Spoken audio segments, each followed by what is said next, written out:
Pierre Campbell will be our keynote speaker. He is no stranger to the Nova family, but for those of you that are meeting him for the very first time, please put on your seatbelts and get ready. And in Pierre's words, let's go. Last week, I got to meet a lot of guys, a lot of the young ladies and the other guys, like Logan here, and Kristen. And it's a pleasure to meet all of you that are here. We're here to represent you, to recognize you. But what I want y'all to do right now is to look around, and I want everybody that's a leader outside of the students. I'm talking about the leaders like Richmond, Dr. Hill, Dean Turner. I want Tamika Jackson. Great. Can y'all all stand up, please? Can y'all just stand up right where you are? Just stand up right where you are. If you're a leader on the campus, outside of the students, all of you students, the reason why you come to school is not just for your education. Mom, stand up, please. The reason why, Cedric, stand up, please. Don't forget about Logan. Logan, stand up, please. Come on, look. I am very real. And the guys will tell you, I'm very real. Look, come on, how you not gonna stand up? Come on, you gotta stand up. Look, if you see somebody else that's sitting next to you that's a leader at the college, okay? I speak at a lot of universities and campuses and stuff. If you see somebody else, make them stand up, please. Listen, we're here to recognize the students, but I want all the students to give a warm round of applause to all the leaders.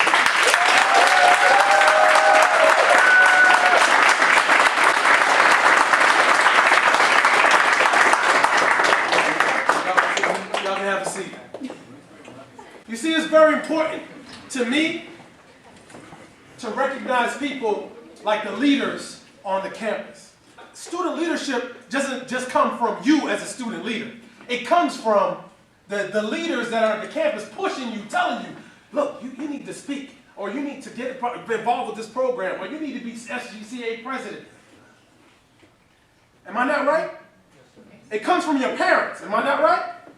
Let me tell you something. I'm from Far Rockaway, Queens, New York. Anybody know where New York is? Okay, all right. We got one New York now. It's a little island. It's a peninsula. I always tell people I'm from the beach. There's a bay on one side, there's a beach on the other side. I'm from the beach. When you fly into JFK, you see this little peninsula, and that's where I'm from. I went to school at Cheyney University of Pennsylvania. Cheyney University of Pennsylvania is the first, a little bit of history for y'all, the first historical black university in the United States of America. The theme of tonight is leading through adversity. I want to tell y'all that I've dealt with a lot of adversity. At Cheyney University of Pennsylvania, I was a high school football player, played 2 years of high school football, and went on to play 4 years of college football, actually 5. I don't know how I got that to work, but I made it work. You know you only get 4 years to play, right? Well, we made it work, okay? We had the nation's longest losing streak at Cheyney University. The nation's longest losing streak. But let me tell you something, you learn from your failures. I'm going to drop a little nuggets for you every now and then. Pick up on these little nuggets because y'all are student leaders. You understand? Failure is the prerequisite for success. Remember that. Y'all are all in school, right? Prerequisites come before what? Before the actual course that you have to take. Okay. Failure is the prerequisite for success. A lot of you in here may have failed the class, may have failed as leaders, and you're thinking, oh, you know what? I'm a failure. No, you're not a failure. Just a little empowerment for you. In leadership, John Maxwell says, everybody know who John Maxwell is? Yes. Very important for you to find out who these people are. I'm going to start dropping a couple of names for you. John Maxwell is known for leadership. He talks about leadership. He says everything rises and falls on leadership. And you know what I say leadership is at its simplest form? It's taking initiative. As you go through school, as you take on leadership, you take initiative. When you start to take initiative, that's leadership. Is this making sense? There's a really good book I encourage all of y'all to get. It's by Mark Sanborn. If y'all have, I know you all have phones, and Mark Sanborn, you don't have to have a title to be a leader. The reason why I'm encouraging you to get this book is because the title should speak for itself. You don't have to have a title to be a leader. Most people think that just because you have a title, that makes you a leader. Well, guess what? No, it doesn't. Has anybody ever had a bad leader? Okay, everybody has had a bad leader, I'm sure. Leadership is about service, y'all. You understand what I'm saying? The people that are waiting on us, guess what? They are leaders. They are leaders because they're serving us. In your roles on the campus, every single one of you, your job is to serve. Does this make sense? When you serve other people, that's what leadership is all about. We live in a time where everything is about social media. Follow us, follow me, you know, Instagram, follow this. Snapchat now is the new thing. But is it about followers or is it about serving other people? Is this making sense? Serving other people, right? That's what leadership is about. It's about serving other people. So make sure y'all get that. Make sure y'all get that. That leadership is about service. How can I serve? In your mind, you should be always thinking, how can I serve my people? How can I serve the people that are on my team? Let me tell you something. I give y'all credit. And y'all don't have to clap. Let me clap. Because I heard a lot of stories about how this year went without a student life coordinator. And I commend you for taking the job. Because the challenge is on now. But guess what? You got help because they did it, right? They did it without you. So now, for those of you who are going to be here next year, you have a responsibility to not just slow down. I get a little passionate, y'all. I get a little passionate. Let me get a little water, please. I get a little passionate. It's serious. This is serious. When I talk about leadership, it's serious. Y'all led through adversity here, right? On the campus. You led through adversity without a student life coordinator. You had the wonderful Tamika Jackson, right? Y'all gotta give her a round of applause.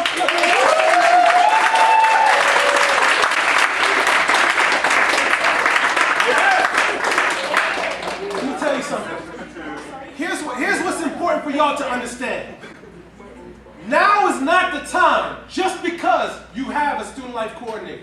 Now is not the time to slow down and say, all right, now we got somebody that can put things together and do things for us. You know, now is not the time, and I'm talking to the other leaders as well on the campus. Is this making sense? It's this teamwork now. We got to find a way to come together even more and get even stronger. How can we, so to challenge to you, the challenge that I'm posing to all of you leaders in here, how can we get stronger? What can we do to get better? You should be thinking about that. How can we get better? If we did a good job last year and things went really well without a student life coordinator, we put the man up group together in Richmond Hill. Y'all round of applause.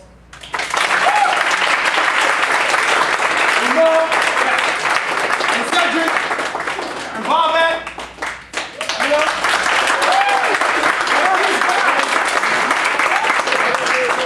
If these guys put this thing together for you guys, I'm particularly talking to you guys over here, some of you over here too, but if they put this together for you, you have to start thinking, okay, so how can we get better now that we have a new leader in student life? How can we get better? How can we expand? How can we grow? Why is it just a few of us? We need to have more. How do you have, how many minorities on campus? Males. So my challenge is why? My challenge is, how about all the other leaders that's supposed to be in your department? In your department. In your department. How about all the other leaders that are in your that are on the campus that you speak to, but they're not involved? What can you do? Here's the challenge. What can you do? What can you say? How can you encourage them to start getting involved? That's what takes the pressure off of your leaders that you just clapped for. I'm talking to you students now. You love them, right? Yeah, of course. Yeah. Look. Always. Oh, yeah. Okay, that's right. That's right. Here's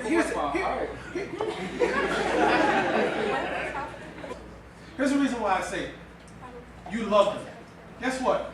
You come to school to get an education. But let me tell you something. You know what teaches you? These people that care about you. Dr. Hill. All these people that are here caring about you. Okay? So now, what is your responsibility? Man, how can I glean from what they do for me, for my fellow students, as a student leader? Are you picking up what I'm laying down? Sir. This is very important for y'all to pick up. I'm very proud of a lot of you guys, right? And you young ladies, I came and I started talking to you and I'm like, wow, you know, this is good. This is good. Things like this is very important for you to gather and get recognition. But I also want to challenge you as leaders. I want to challenge you. How can we get better? What can we do to get better? How can we support our leaders on the campus at Nova? If you're a student leader, listen to me carefully, right? If you're a student leader, that means that a part of your responsibility is to support and encourage the campus leadership as well. Because guess what? You're a direct representation of who? The campus leadership. Not only your parents, you're also a direct representation of campus leadership. When you walk around anywhere in Northern Virginia and you have any Nova paraphernalia, look, you see, I got my man up pin on. I said,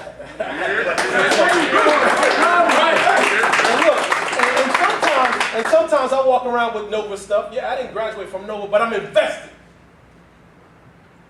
I'm invested. I care. I care.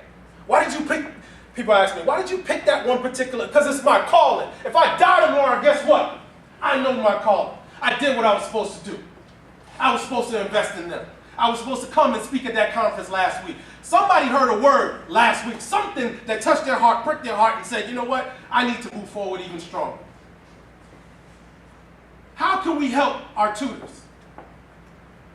This is leadership. I'm a coach, y'all. I'm not just a speaker.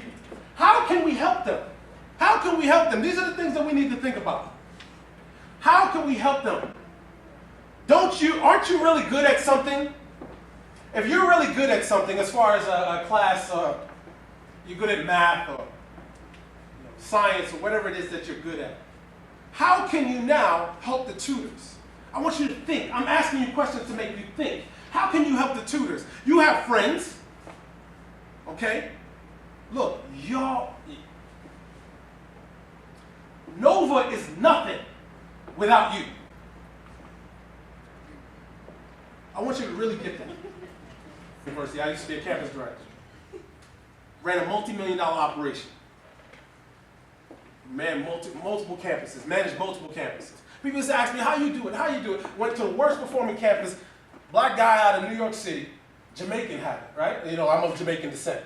Out of New York City, goes to Lexington, Kentucky, way out of place. How did you do it? How did you take the worst performing campus and make it the best performing campus in the university? We had over 100 campuses, y'all, back in 2009. You know, a couple of them are gone already because, you know, that it's very challenging in the for-profit industry. How did you do it? So that's what people ask me. How did you do it? You know what I did? There are times when you come to work. Some of y'all have jobs, right?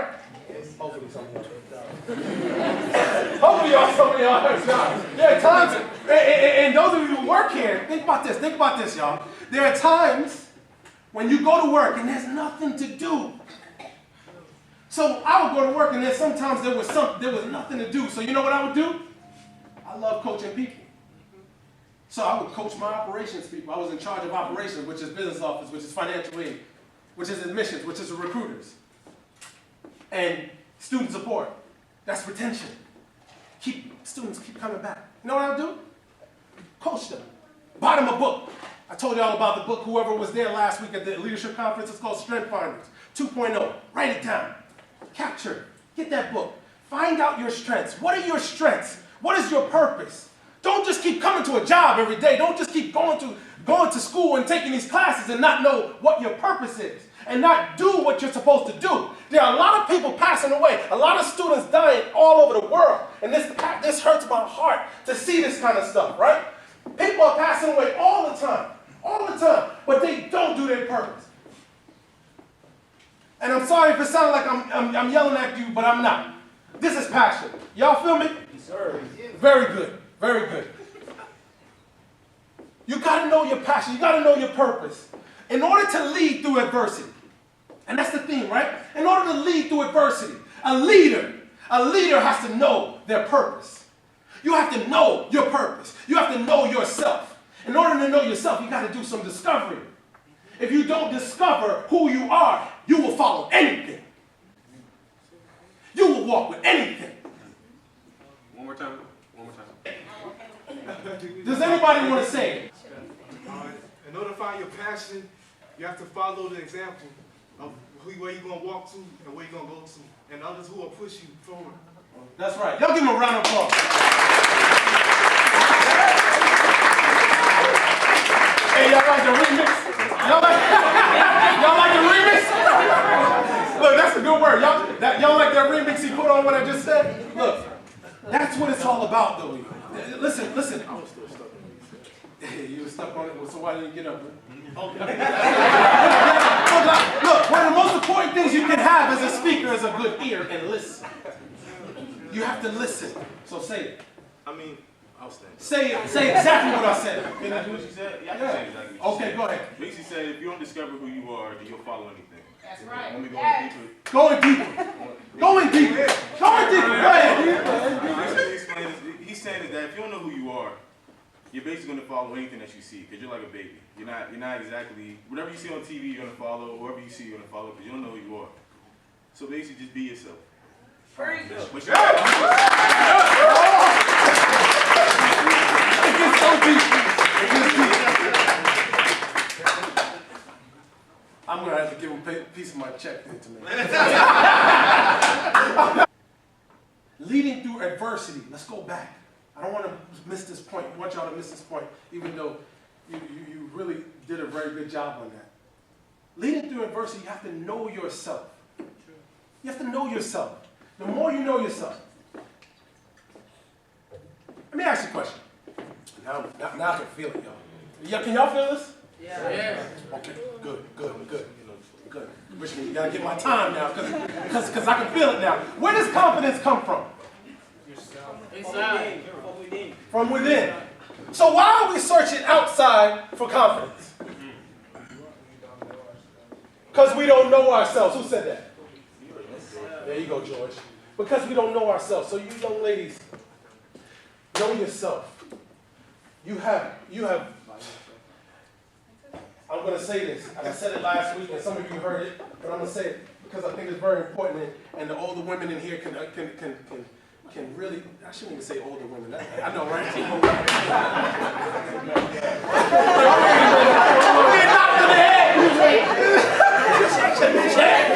Listen. Why did I say that? Okay, check it out. I say this to women because I think women need to hear this from a man. I'm not your father, but just imagine me being your father right now. Okay? Just imagine this. I'm your father. Somebody's 2 is somebody else's 10. Did you hear me? Somebody's 2 is somebody else's 10. Every woman in here should get that. Somebody's 2 is somebody else's 10. And the reason why I'm saying that is because self-esteem is very important. And I encourage women, not just men. I think it's very important for me to pour into men because I'm a man. I have a responsibility. There's no way you say you're a man and not encourage men. But I also think that there's a responsibility as a man. I'm a father. I have a 3-year-old, and I need some help. I also think it's a responsibility as men to empower women and allow them to understand that they have greatness inside of them, that they are beautiful. You're supposed to. Every man should be clapping.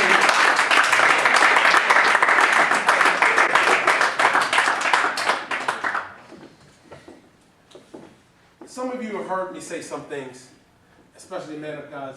There's probably a couple of things that you probably have not heard me say. But if If I say to you right now, da da da da da. Okay. All right. So am I a genius? Am I a genius? I think I'm a genius, but no, not necessarily. I'm not a genius. Okay. All right. But what if I say Red Robin? Man!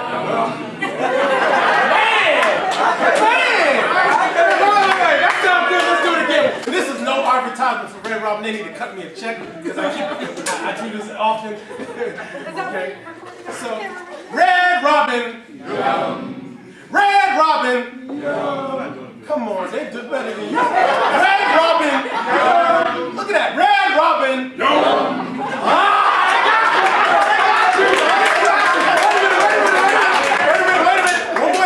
One more time. Last time. Y'all get ready. Y'all ready? All right. Red Robin. Red Robin.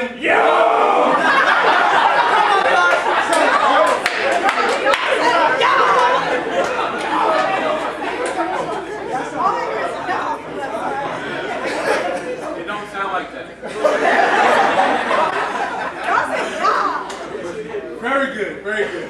The reason why I'm having y'all do that, right, is because there's something called space-time repetition. Marketers use it on you all. Man, I wish I had more time with you. I would pour so much more knowledge and wisdom into you. Marketers use this on you every day. You're being marketed to. The reason why you know that is because something called space-time repetition.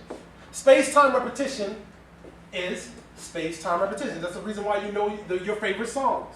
You know Beyonce because space-time repetition. You keep hearing it on the radio over and over and over. In leadership, in order for you to be a good leader, you have to speak to yourself. Words have power. Words have power, and we all have an internal mechanism in our mind. And I talk about this in Simple Intelligence, so you guys really got to get this, please. Start speaking to yourself. Words have power. Start speaking life into other people. You are leaders. You have a responsibility to speak life into other people. And you have a responsibility to speak life into yourself. So, guard your gates. When you're leading through adversity, people tell you can't do this, you can't do that. Guess what? You got to guard your gates. Y'all picking up what I'm laying down? Yes, sir. Very important for y'all to get. Very important. When I was at Cheney and I played football there, every week we would go out to play a game. Every week, every year.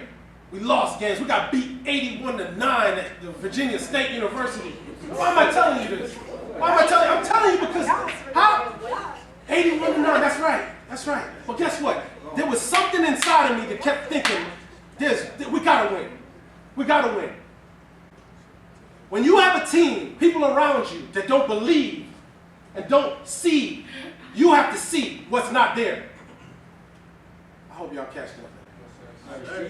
When you have a team that's around you, you have to see what's not there. And not only do you have to see, you have to speak it. You have to say, this is what we're going to do. Does this make sense? You have to say it. Don't allow anybody else to tell you you can't do this, can't do that. Let me tell you what my uncle told me. I'm going to close on this. So when I was in high school, my uncle said to me, well, he used to work, he graduated from Adelphi University. Adelphi University is in Long Island. And my uncle said to me, you like the money I'm making, I'm bringing home? Because he used to work at Bennigan's. That was a restaurant. He waited tables. I said, man, you always bring home all this money, all this cash. And back in the day, he used to put cash in between his clothes. And I'm giving away a lot, right? In between his bed. And he would say, if you vacuum my room, he lived downstairs. If you vacuum my room, guess what? You can get the change that you see. So you don't think I clean his room? I clean his room all the time. You know what my uncle used to tell me in high school? He used to say, and this is improper English for you, Dr. Hill, and future Dr. Hill, and future Dr. Turner. To be the best, you got to beat the best. And then he would point at himself and say, it don't get no better than this right here. And I was like, what the heck are you talking about? Come on. I was like, what are you talking about? Because I was a high school student, you know. So, to be the best, you got to beat the best. Get this. This is the last thing I'm going to say to y'all. To be the best, you got to beat the best, and it don't get no better than this right here. So what did Pierre do? Pierre said, all right, I'm just going to take it and run with it. I took it and ran with it. But how many know context is very important? So let me give you the context. At the time, when he told me that, I had no clue and I didn't understand what that meant. So I went to college, Cheney University of Pennsylvania. Losing. Found myself in the mirror, repeating what my uncle used to tell me, speaking to myself. And this touches me when I talk about this because y'all gotta understand I lost a lot of games. And God blessed me to play arena football. That's professional football. But let me tell you, when you talk to yourself, when you speak to yourself, when you speak life into yourself, I used to say it. And then one day I was in the mirror and I said, to be the best, you got to beat the best. And it don't get no better than this right here. And it clicked. Context, it clicked. Maybe y'all are college students, it maybe clicked for you, but for a 17-year-old, 18-year-old kid, it didn't click at the time. But now when I got to college and I started saying it over and over, it clicked. And you know what it was? Wow, Pierre, you don't compete against nobody else, you compete against yourself. Nobody can compare to you. There's nobody in the world that has your fingerprint. There's nobody in the world that can do what you were meant to be. And if any one of you under the sound of my voice, the one thing I know that anybody gets just an opportunity to hear me speak, there's one thing I know, there's a calling on your life. And I'm telling y'all right now, hear me now, believe me later. That's another one of my uncle's sayings. If you allow yourself to not find out your purpose and just go to work, do what you do, make that paper, all that kind of stuff. Let it rain.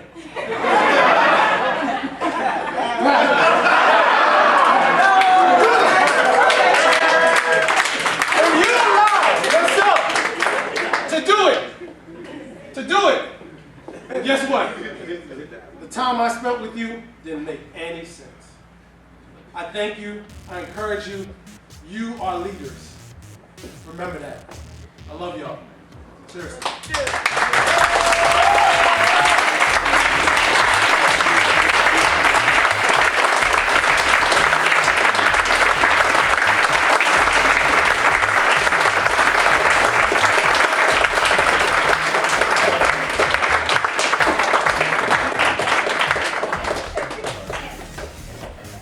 I just want to thank Pierre. We have worked him this year. I feel like I've seen him on campus as much as I've seen all of you guys on campus. So this is a token of our appreciation. We wanted to just give you a small token and thank you for all the work that you've done with NANA and with our student leaders, not just at this campus, but at all the campuses. One more round of applause.